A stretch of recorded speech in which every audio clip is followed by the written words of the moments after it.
Hello Facebook বন্ধুরা, এই মুহূর্তে আমি আছি রানীশংকেল উপজেলার রাজা টঙ্কনাথের রাজবাড়িতে।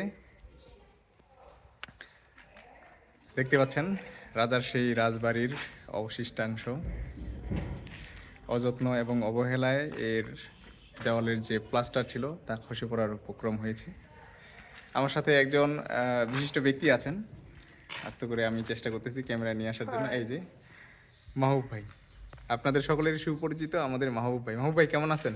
আলহামদুলিল্লাহ, ভালো আছি। আচ্ছা, রাজা টঙ্কনাথের বাড়িতে এসে আপনার কেমন লাগতেছে?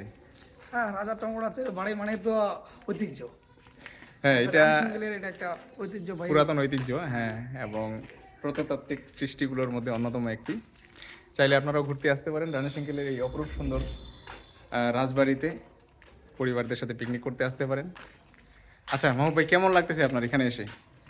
এখানে এসে তো আমার কি আর বলবো, মানে খুবই ভালো আনন্দে লাগতেছে, আত্মহারা হয়ে গেছি আনন্দে আর কি। আত্মহারা। আচ্ছা, এই যে আমরা ঘুরতেছি দুজনে মিলে চারপাশে, হ্যাঁ, আর রাজবাড়িটা দেখানো উঠবো। পাশাপাশি চেষ্টাও করতেছি আপনাদেরকে যতটা সম্ভব দেখানোর।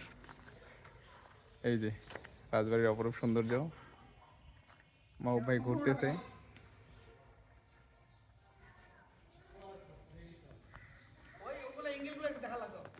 হুম, তো দেখতে পাচ্ছেন রাজবাড়ির সেই ঐতিহ্য এবং সৌন্দর্য।